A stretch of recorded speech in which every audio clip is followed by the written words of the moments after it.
देखो, मन जो है ना अति सूक्ष्म है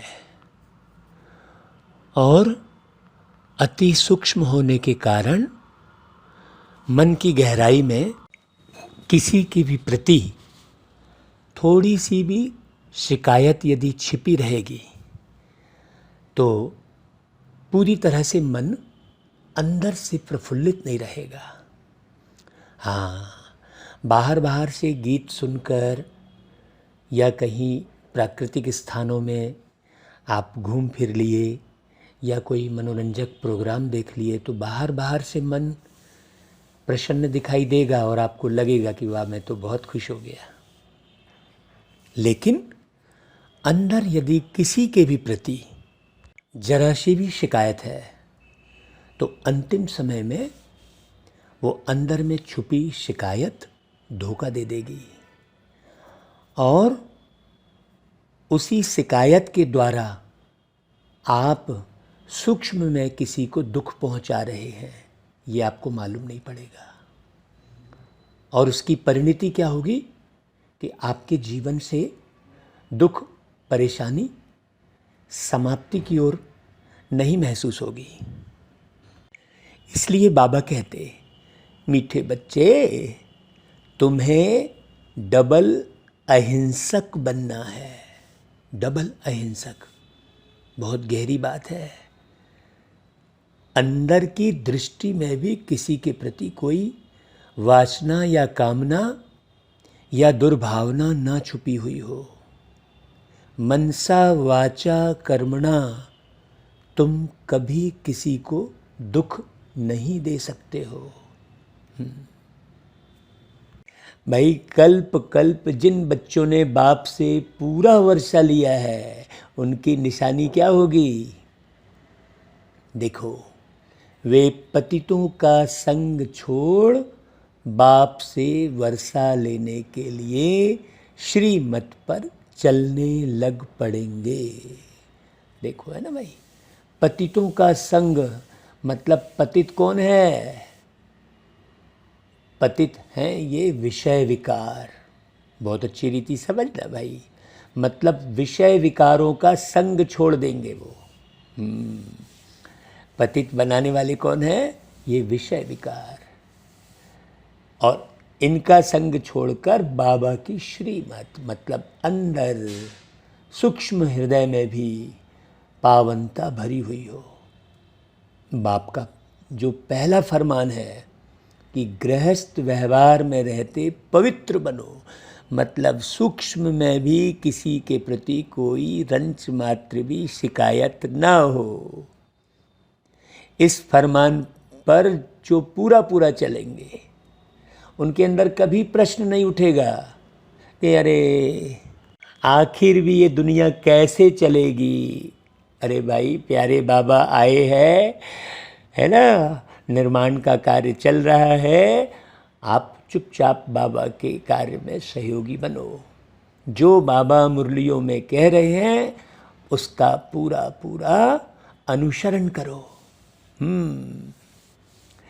तो कैसे चलेगी वाली बात ही नहीं रहेगी। तो जो है बाप से पूरा वर्षा लिए हैं उनकी आपस में कभी क्रिमिनल असॉल्ट हो नहीं सकती, जरा भी देह का आकर्षण नहीं होगा। वे अपने को शिव बाबा के पोत्रे और ब्रह्मा के बच्चे, भाई बहन समझकर चलते हैं, है ना भाई। दुनिया में लोग अम्बे, जगदम्बे, काली, ऐसे कितने जो है माता की भक्ति के गीत गाते हैं। माता ओ माता तू सबकी भाग्य विधाता, ऐसा करके गीत है ना भाई। ओम शांति। तो बच्चों को अब कोई की भी महिमा नहीं करनी है। महिमा तो भक्त करते हैं। महिमा का अर्थ समझना। महिमा मतलब मैं ही माँ, ये समझो। ऐसे किसी की महिमा करने की आवश्यकता नहीं है। मैं ही माँ, है ना, मैं माँ और बाप शिव बाबा, ऐसा समझो भाई। बाकी तो यह जो गीत है माता ओ माता तू सबकी भाग्य विधाता, ये तो भक्ति मार्ग वालों ने मम्मा की महिमा में गाया है। परंतु बेचारे यह नहीं जानते कि मम्मा ने ऐसी क्या सेवा की है, होकर गई है, उनकी महिमा गाते हैं। परंतु वास्तव में महिमा एक की ही गाई जाती है, प्यारे शिव बाबा। वही माँ भी है, वही बाप भी है। इसलिए कहते हैं तुमेव माता च पिता तुमेव। वही एक बैठ बच्चों को पढ़ाते हैं और ऐसा बनाते हैं मम्मा जैसा। तुम भी उनके बच्चे हो, हैं? जैसे लौकिक में माँ बाप हैं, बच्ची पैदा करते हैं, बच्ची पैदा करने के बाद उसको फिर माँ बनाते हैं कि नहीं? बेटा पैदा करेंगे तो उसको बाद में बाप बनाते हैं, उसकी शादी ब्याह करते हैं। वैसे ही पारलौकिक बाप हमको आकर जगत की माँ बनाते हैं। माँ जैसा प्यार सब पर लुटाओ। भले पुरुष शरीर में बैठे हो, लेकिन हो तो तुम आत्मा, है ना भाई? बहुत अच्छी रीति समझना। तो वास्तव में महिमा एक शिव बाबा की है। तुम भी उनके बच्चे हो तो भारत व विश्व की सेवा करते हो। महिमा भारत की करते हैं, चित्र भी भारत में ही है, पूजा भी जगदम्बा की यहाँ बहुत होती है, बाहर में नहीं है। कहाँ कहाँ शिव के चित्र हैं, परंतु वह यह समझते नहीं। वास्तव में महिमा है शिव बाबा की, जो शिव बाबा फिर जगत अम्बा और जगत पिता की महिमा निकालते हैं। बाबा से ही सबको श्रीमत मिलती है। देलवाड़ा मंदिर में भाई सबके चित्र तो नहीं है, बच्चे तो ढेर हैं।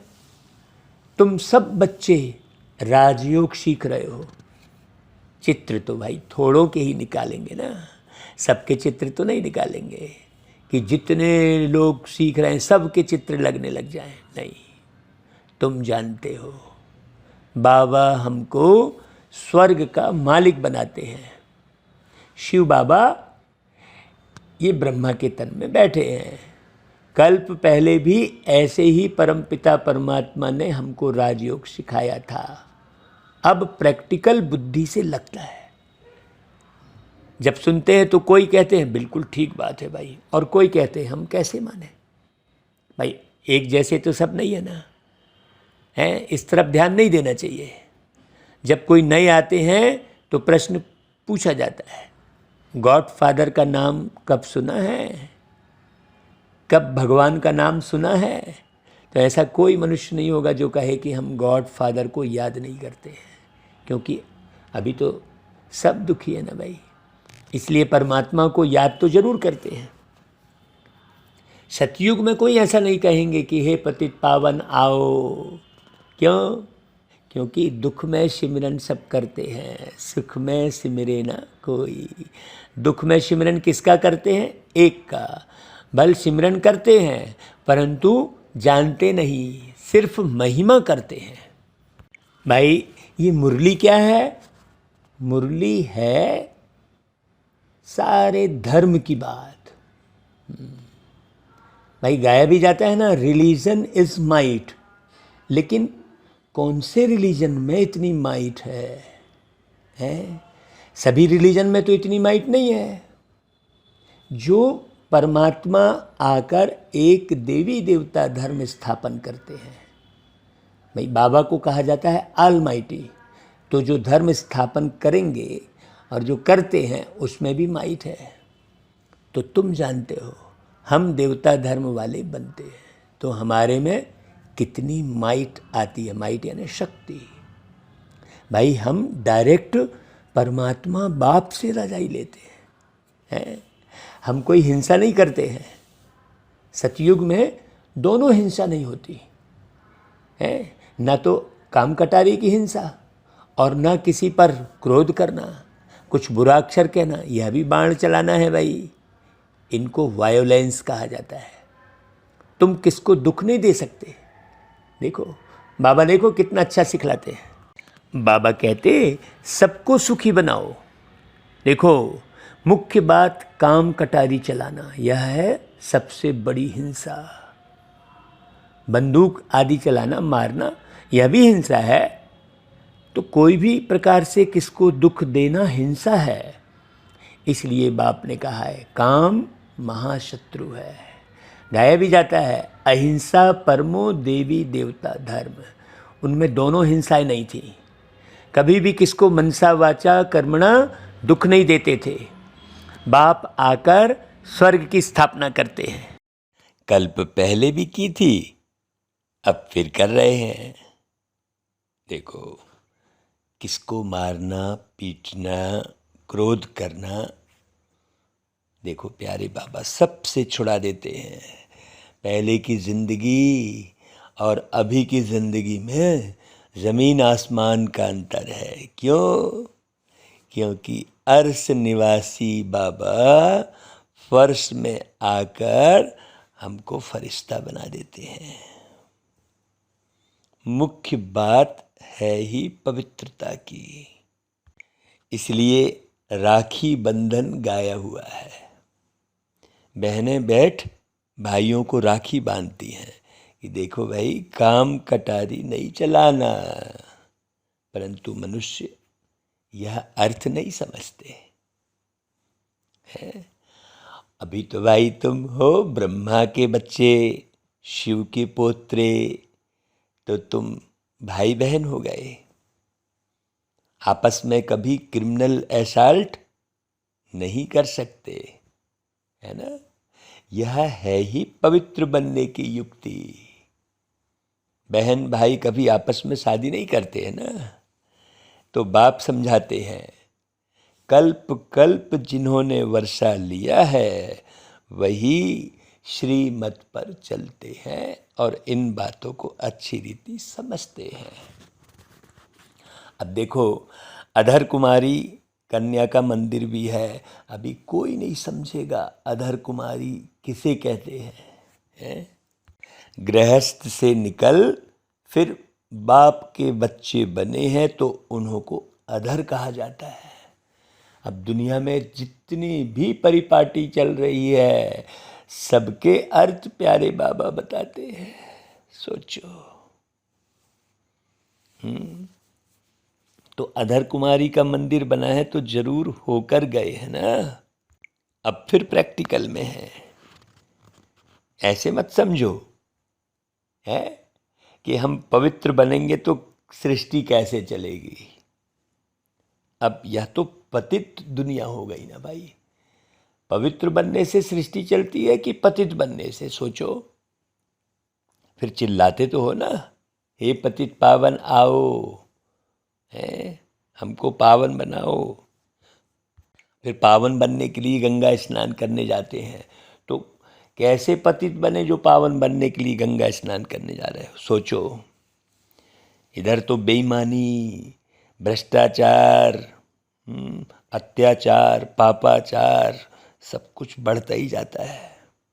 पतित दुनिया तो चलती ही रहती है, बंद नहीं होती है। आप सोचो कि आप पावन बनने लगे तो लोग पावन बन जाएंगे, ऐसा नहीं है। तुम्हें पतितों का संग छोड़ना पड़े। जो भी विषय विकारों में जा रहा है उससे नाता बिल्कुल तोड़ना पड़े। बाबा आकर विकारी दुनिया की रचना बंद कराते हैं। है ना भाई। जैसे कोई असामाजिक कार्य करता है तो उसे समाज से बाहर निकाल दिया जाता है, निकालते हैं ना। वैसे ही आप अपनी जिंदगी से ऐसे लोगों को अपनी जिंदगी से बाहर कर दो जो विषय विकारों में उलझा फंसा है, चाहे कोई भी रिश्ता हो उससे। अगर उसने विकारों को अपनाया है तो वो आपकी जिंदगी का कोई जो है उससे कोई सरोकार नहीं रखो। सतयुग से निर्विकारी दुनिया शुरू होगी। प्यारे बाबा सभी बच्चों को फरमान करते हैं, सबको पूरी दुनिया के बच्चों को फरमान करते हैं, फिर कोई माने न माने। श्रीमद् भगवान उवाच है, भगवान बच्चों को बैठ पढ़ाएंगे, पढ़ाते हैं ना भाई, पढ़ाएंगे तो फिर क्या बनाएंगे? जब भगवान ही डायरेक्ट पढ़ाएंगे तो फिर क्या बनाएंगे? जरूर भगवान भगवती बनाएंगे ना। कृष्ण जी को भगवान कहते हैं ना भाई, तो जैसे वह है वैसे ही तो बनाएंगे ना।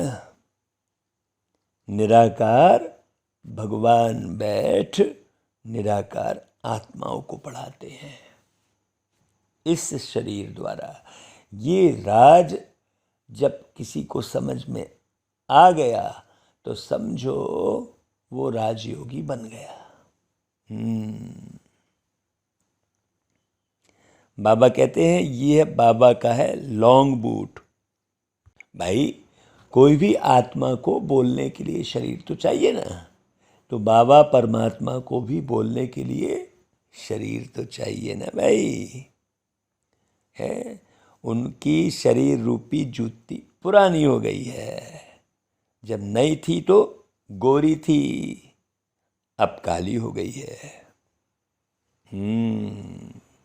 बड़ी गहरी बात समझना। यहाँ पर केवल शरीर की बात नहीं है, आत्मा की भी बात है ना भाई। बाबा के शरीर रूपी रथ का आधार लिया तो उसमें आत्मा भी तो बैठी है। बहुत गहरी बात समझना। बाबा ने समझाया तुम इस समय श्याम हो, फिर सुंदर बनते हो। इस समय तो हर एक श्याम बन गया है, उनको 84 जन्म लेने पड़े। श्री कृष्ण पहले सुंदर था, धीरे धीरे सुंदरता कम होती गई, है ना। श्री कृष्ण का चित्र भी है ना, नर्क को लात मार रहे हैं और हाथ में स्वर्ग है। कहते हैं मैं स्वर्ग में सुंदर था और नर्क में श्याम हूँ, तो लात मारता हूँ। जो भी सूर्यवंशी घराने के हैं वह सब सुंदर थे, सारी डिनाइस्टी राज्य करती थी, अब सभी काले बन गए हैं, इसलिए श्याम सुंदर नाम चला आता है। अब इस बात को कोई जानता ही नहीं। श्री कृष्ण है ना भाई, जो आत्मा है वो सबसे पहले जन्म लेती है।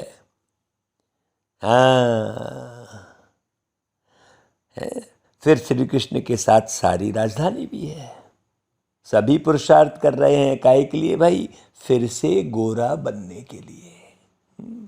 कहते हैं, वो तो कह देते क्या, काली दह में सर्प ने डसा, तो वह भी अभी की बात है ना भाई। कौन से सर्प ने डसा? काली दह, मतलब ये कलयुग में विषय विकारों ने डस लिया। विषय विकार रूपी माया। माया किसको कहते ये भी नहीं मालूम किसी को। वो तो धन दौलत को, रिश्ते नातों को माया समझते हैं। वास्तव में ये विषय विकार है, 5 विकार है ना।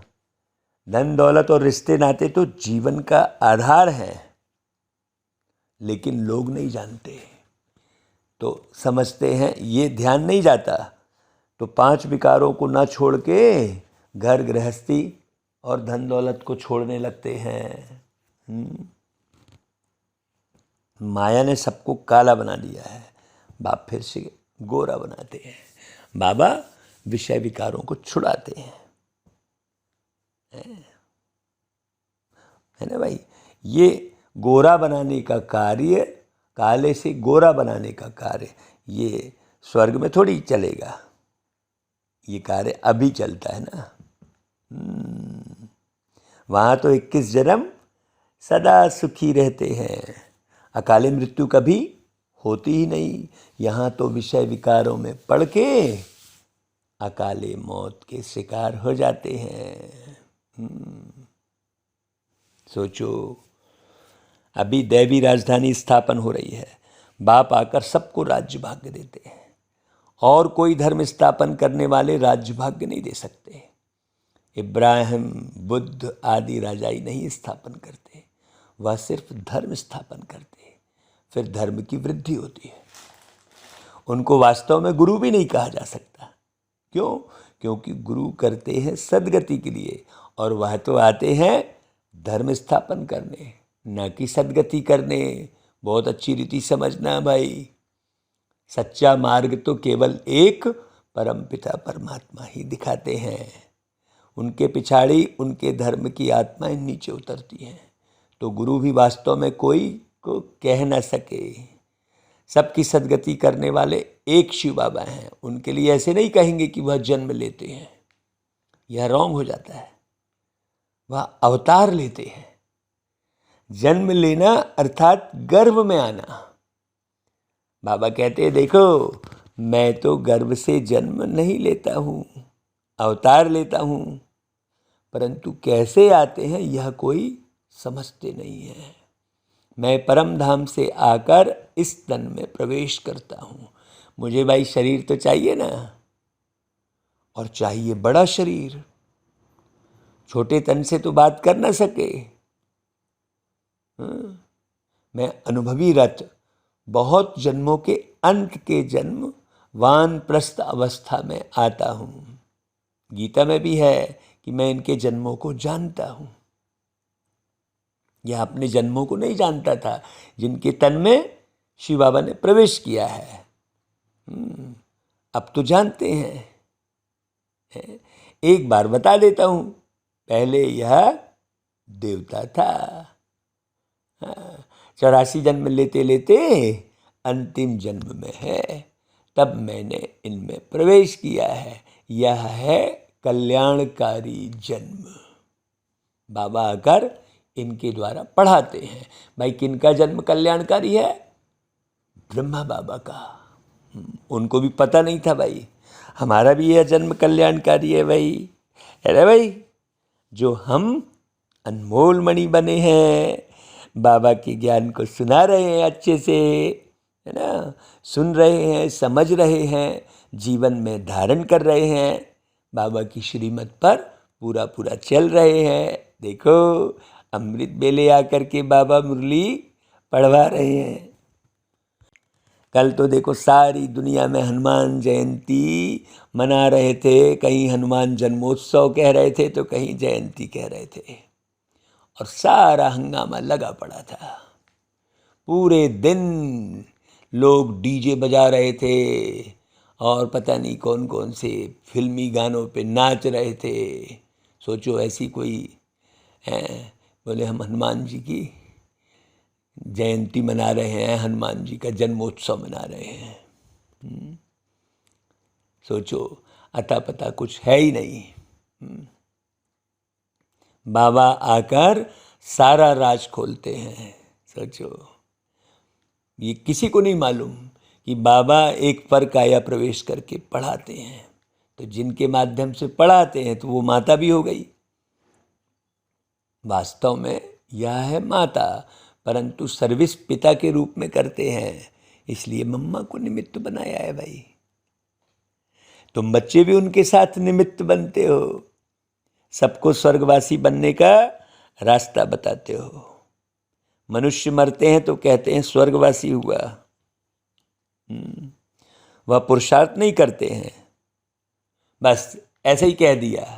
कब स्वर्गवासी हुआ भाई? जब शरीर से अलग हुआ, तब स्वर्गवासी बना। बाबा तो यहाँ शरीर से अलग अपने को आत्मा समझो ऐसा कहकर स्वर्गवासी बनाने का पुरुषार्थ करा रहे हैं बाबा। सतयुग में लक्ष्मी नारायण थे, उन्हों को स्वर्ग का मालिक बनाने वाला कौन? भाई लक्ष्मी नारायण जरूर नहीं थे तब तो बनाया ना, इसमें तकलीफ की कोई बात ही नहीं है भाई। आत्मा शरीर से डिटैच हो गई। कब हुई डिटैच? इस शरीर में रह के श्रेष्ठ आचरण धारण किया, नारायण बनने का पुरुषार्थ किया। बाबा सिर्फ राय देते हैं कि गृहस्थ व्यवहार में रहते इस अंतिम जन्म में पवित्र बनो, है ना भाई। अब पुरानी दुनिया का विनाश होना है, माने पुरानी परिपाटी नहीं रहेगी। अब देखो प्रथा बदलती जाती है ना, है प्रथा कैसे बदलती जाती है। सोचो, सतयुग में रावण को जलाते ही नहीं। मनुष्य कहते हैं यह रस्म अनादि चली आती है, परंतु कब से चली यह तो जानते ही नहीं भाई। जब रावण था उस समय थोड़ी रावण जला रहे थे। सोचो, उस समय जलाते होंगे क्या, है नहीं। और ऐसा कोई रावण 10 सिर का होगा क्या, सोचो। द्वापर से रावण को जलाना शुरू किया है। द्वापर मतलब जब दो राहे पर भटक गए,